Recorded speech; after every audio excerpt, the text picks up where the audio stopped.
Verso Botafogo aí na área de novo com vocês, para fazer mais aquele bate-papo maneiro que a gente vem fazendo aí.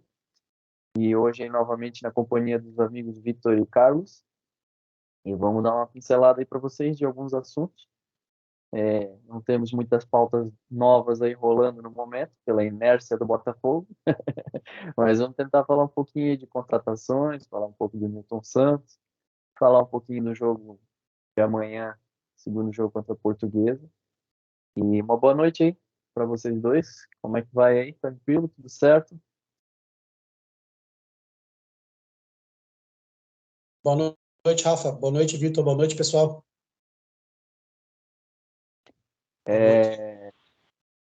Então, galera, o Botafogo, como a gente vê aí nas últimas, sei lá, 3 semanas, 4 semanas, continua naquela inércia, né? A gente está vendo alguns times se movimentando aí. Eu até brinquei lá no Twitter que a gente está virando o maior free scout aí do Brasil, porque o Botafogo fala num nome, e o Vasco no dia seguinte fala em contratar, o Bahia fala em contratar. A gente está fazendo um baita de um serviço de scouting de graça aí para a galera aí, né, dos outros times. E eu começo a ficar um pouco assustado, confesso para vocês que eu começo a ficar bem assustado. Além da questão do Luiz Castro, com esse problema todo que a gente já comentou, de o time estar completamente desestruturado. A gente não vê nenhum princípio de contratação. Eu acho que vai aparecer alguma coisa aí semana que vem ou na outra, mas acho que vai ser bem no supetão, no susto, vai ser o que aparecer pela frente. Eu acho que se der certo, vai ser uma coisa bem por acaso, nada planejado. E não sei o que vocês estão imaginando aí.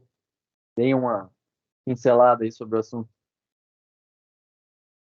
Vou por aqui, então, primeiro, Rafa e Vitor. Bom, acho que deve ser nosso quarto encontro, se não me falha a memória, né? E nos outros 3 a gente já estava batendo na tecla da morosidade do Botafogo e da preocupação, né?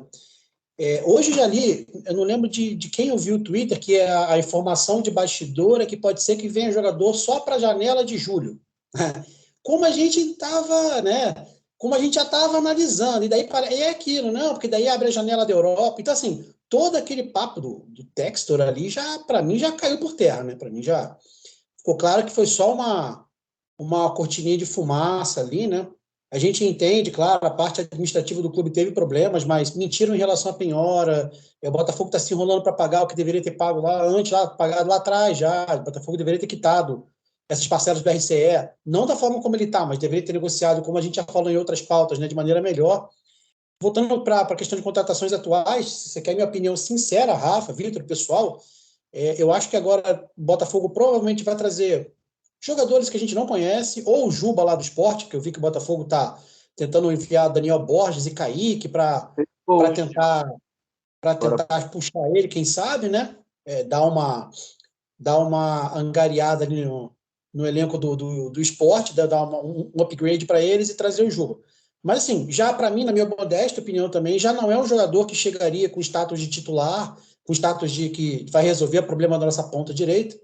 Começa por aí. O jogador está vindo do esporte, de Série B, então não deixa de ser uma aposta. Não vejo o Botafogo se movimentando em nada para o mercado. Claro que pode ser que as movimentações sejam todas ocultas, né? O Jota, se não me engano, na sexta postou que o Botafogo encaminhou algumas propostas para o mercado e está aguardando resposta. Mas, assim, administrativamente, o Botafogo esse ano está abandonado. Assim, antes a gente tinha dúvidas se estava acontecendo, agora tem certeza absoluta. O Textor abandonou o barco nesse ano, largou na mão provavelmente do Tairo mesmo, porque se você lembrar, era para a primeira semana de fevereiro a gente ter uma novidade sobre CEO, a gente está adentrando abril quase e não tem nada, né? Então, não existe desculpa para mim para esse atraso de planejamento, para ser bem sincero, não. Eu vi até colegas de camisa aí hoje, até o Jota ficou bravo, viu outra galera brava, eu fiquei muito indignado. A galera tratando como se fosse um reforço para o clube, que o Botafogo teve show do Coldplay no Engenhão. Isso é outra pauta, mas assim, gente, nem sabe quanto vai entrar direito para o nosso caixa, nem sabe se esse dinheiro vai ser vertido para contratação. Então, o Botafogo tá. Questão de contratação, para ser bem sincero, eu acho que a gente vai entrar no Campeonato Brasileiro com Vitor Sá na esquerda e Gustavo Sá na direita. Acho que se vier, como eu falei, é jogador aposta que vai ter que treinar, mostrar no treino que vai ganhar a vaga. Fora isso, acho muito difícil nesse momento. Inclusive, acho que na janela de julho também não vem. nada forte assim. A minha impressão é que o Botafogo esse ano vai levar do jeito que dá para não ser rebaixado, e aí ano que vem ver o que dá para fazer. Vai, Vitor. Boa noite, gente. Boa noite, pessoal. Boa noite, Rafa. Boa noite todo mundo aí que vai assistir mais um vídeo. Eu confesso para vocês que eu estou um pouco preocupado. Estou um pouco preocupado porque nós estamos chegando já, faltam menos de um mês para o Campeonato Brasileiro começar. Nós ainda temos a fase da Copa do Brasil, temos a Copa Sul-Americana, que na minha visão, na minha opinião, deveria ser o ponto-chave, a competição que nós teríamos chance de conquistar o título.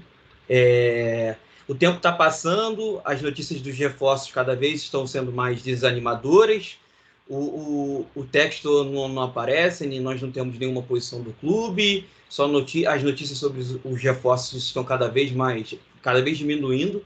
E o que eu quero dizer é que o meu sentimento é de preocupação, porque com este elenco nós temos lacunas a serem preenchidas, as pontas principalmente.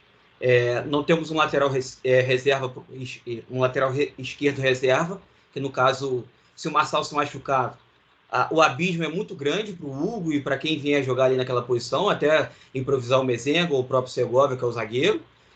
Ainda vejo com preocupação um reserva para o Eduardo, que para mim ele fez muita falta nesse período do início do ano.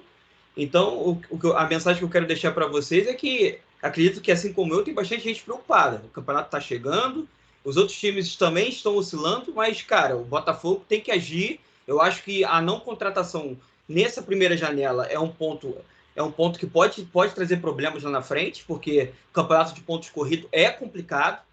Então, assim, na minha visão, meu sentimento, sendo bem sincero com vocês, é de preocupação. Cara, essa questão do Eduardo, tu tocou, cara, o Eduardo eu acho que é o ponto principal, assim. A gente tem várias carências, como tu falou, no lado esquerdo, no lateral reserva, a gente não tem. Na direita teve aquela chegada do Di Plácido ali que, não sei, me pareceu um jogador até bem honesto, assim, em vista do que a gente estava tendo ali, do desempenho do Rafael e dos outros, Daniel Borges também, né, não tem nem o que falar. Acho que esse lado direito, como o Carlos falou ali, cara, tem tudo para ser com o Sauer, mas eu nem sei porque o Sauer nem tá tendo chance. Ele tá indo mais de Piazon ali, toda hora Piazon. O Luiz Henrique, cara, a gente até tinha falado, o Carlos tinha falado ali no vídeo passado, a gente falou um pouco do Luiz Henrique, que ele tá pesado e tal. Eu não sei se é só eu, mas eu tenho até a sensação de que o Luiz Henrique, apesar de ele ainda estar pesado, longe do jogador que ele foi, eu vejo desde o jogo com o Brasiliense dá a impressão, com o Brasiliense não, desculpa, com o Sergipe, ele entrou muito bem naquele jogo, me dá uma impressão de que ele evoluiu um pouquinho do estágio que ele estava, que estava impraticável, assim. Tá querendo, né? Parece que ele tá querendo, eu tenho a sensação de que ele tá com um pouquinho mais de explosão, um pouquinho mais de confiança até, parece que ele meio que se soltou um pouco. Lógico, lampejo, assim, né? Falando de algo bem irrisório, assim. Mas deu uma certa animada, assim, cara, porque se a gente parar pra pensar, se ele conseguir... O Vitor Sá, cara, é um caso que, pô, vou falar assim que eu não tenho mais esperança no cara, mas vamos supor que o Sauer comece a ter um crescimento mínimo, que seja para jogar na direita ali, e o Luiz Henrique consiga desempenhar alguma coisa na esquerda, já é alguma alternativa ao Vitor Sá? Falar que é um lampejo. Luiz Henrique, Rafa, me parece que é uma questão contratual também, assim, ó. Vou dar a minha impressão. A gente é torcedor, a gente não tem. Né? Me parece que assim, o contrato dele tem previsões ali de gatilho. Ele estava longe de conseguir os gatilhos para renovar. E me parece que ele sabe que não tem nenhum espaço no Marcelo. Então, assim, o que me parece questão ao Luiz Henrique é que deve ter chamado. Eu falei, meu amigo, se você quiser continuar, vai ter que jogar. Né? Se não jogar, não tem como, né? Não vai ter nem gatilho. E assim, se não mostrar nada, não tem por que a gente tentar renovar. O Sauer, eu disse pelo seguinte, se você olhar os vídeos do Sauer, é uma coisa que me impressiona um pouco. Eu vou até entrar num ponto que a gente não botou na pauta, mas acho que é importante. Uma coisa que a gente fala pouco e me parece muito preocupante no Botafogo é a preparação física, pessoal. Tá? Eu falei no passado que eu acho horroroso. Os outros jogadores me parece que assim, eles estão todos quase pesados. Eu tenho a impressão que o Tiquinho está pesado. Eu tenho a impressão que o Eduardo, tudo bem, o Eduardo voltou de lesão agora, mas parece pesado não fisicamente, parece um jogador preso. O Luiz Henrique tá pesado preso. Então, assim, o Sauer me parece que é um cara que ele já não é um cara rápido, né? Mas, assim, da volta da lesão para cá, eu vejo ele completamente preso, porque ontem me deu o trabalho de dar uma olhada nos vídeos dele de novo, e ele era um jogador que tinha muito forte a jogada de, ele, como ele é canhoto, joga na direita, né? Cortar para o meio e bater cruzado ou fazer tabela.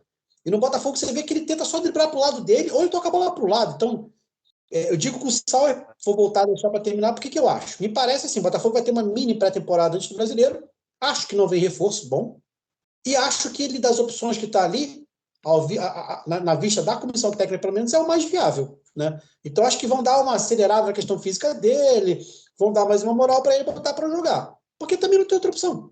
Eu não vejo ninguém que seja viável para chegar e falar, não, esse aqui vai jogar. Se não for ele, é o Carlos Alberto, que só corre, né? E me parece que joga melhor na esquerda, inclusive. Os jogos que eu vi bom dele, né? Foram no lado esquerdo, não no direito. Então, praticamente todos os nossos pontos preferem um lado esquerdo. E a maioria deles é destro, e daí, assim, você começa a entender a questão tática, né? Por que o Botafogo não tem profundidade? Por que o Botafogo não municia o Tiquinho? Porque se o teu ponta joga com o pé invertido, ele não vai buscar o fundo do campo. Ele vai abrir pro lateral passar e ele vai buscar a jogada de corte pro meio. Então, assim, os laterais do Botafogo, o Marçal não é um cara de chegar no fundo, ele cruza no intermediário. O Rafael é um cara que chegava e cruzava a bola na arquibancada todo jogo. O de Plácia, a gente viu 2 jogos, não sabe. Então, o nosso ponta não dá profundidade e o lateral também não. E daí o Tiquinho fica lá jogando de costas pro zagueiro o jogo inteiro. E aí, nisso, o Botafogo não queria. Me parece que esse é um problema muito grave. O único que a gente tinha que ia até a linha de fundo e chegava dentro da área driblando era o Jefinho, que foi embora. Perfeito, exatamente. Eu não sei se tu reparou, esses vídeos do Sauer também, até teve alguém que publicou ali sobre isso no Twitter, ele tá fora de posição no Botafogo. Ele não jogava na ponta direita lá em Portugal, no Braga. Ele jogava caindo muito mais por dentro, fazendo realmente quase que uma função de 10 ali. Ele não tinha esse costume de jogar bem aberto na direita. Então, o Luiz Castro... tem uma posição que tinha uma posição Messi, né? O que é a posição Messi? Entre a direita e o meio. Ele não fica nenhum nem outro.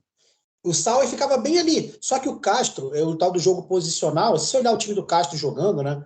Se você botar uma criança para mapear o time dele, vai conseguir, porque ele só joga com os mesmos jogadores, na mesma linha do campo, na mesma posição, fazendo a mesma jogada.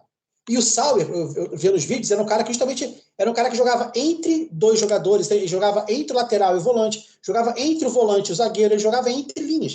E no Botafogo, é posicional, tem que ficar... Você olha o Sauer, ele dá de frente com o lateral o tempo inteiro. E o Sauer é lento e quase todos os laterais atuais no futebol são rápidos. Então, assim, não precisa ser um gênio para entender que ele não vai render desse jeito. Cara, tá feio. Vai, Victor. A questão do Sauer, eu concordo muito com o que o Carlos está falando, porque você via até acredito que ele jogava dessa forma um pouco diferente, né? E lá no Boa Vista, cara, ele era talvez um pouco mais meia do que certamente um ponta. E talvez falta um pouco do Castro ter essa leitura de entender a característica do jogador antes de colocar ele no próprio esquema. Eu vejo os pontos do Botafogo muito presos e dificilmente a característica deles não são respeitadas. Por exemplo, o Vitor Sá, cara, a gente já percebeu que ele não tem como jogar na direita. Não tem como. Na direita ele é -1. Menor condição. Não tem a menor condição. O Sauer talvez seja válido colocar ele numa posição, num meio de campo um pouco mais recuado, para ele vir de trás, que talvez a principal característica dele seja essa, de cortar para dentro e chutar. Ele na ponta, ele fica muito distante do gol e perde totalmente essa qualidade dele, né? Se você ver os vídeos, inclusive eu já vi esses vídeos que o Carlos está falando, ele puxa muito essa bola para dentro para chutar. E o Luiz Castro tem essa dificuldade de entender a característica do jogador e fazer com que o jogador rende no esquema dele. É essa crítica que eu sempre vou bater nessa tecla, porque, cara, é um pouco complicado de entender a cabeça dele. Na verdade, eu nem vejo esquema.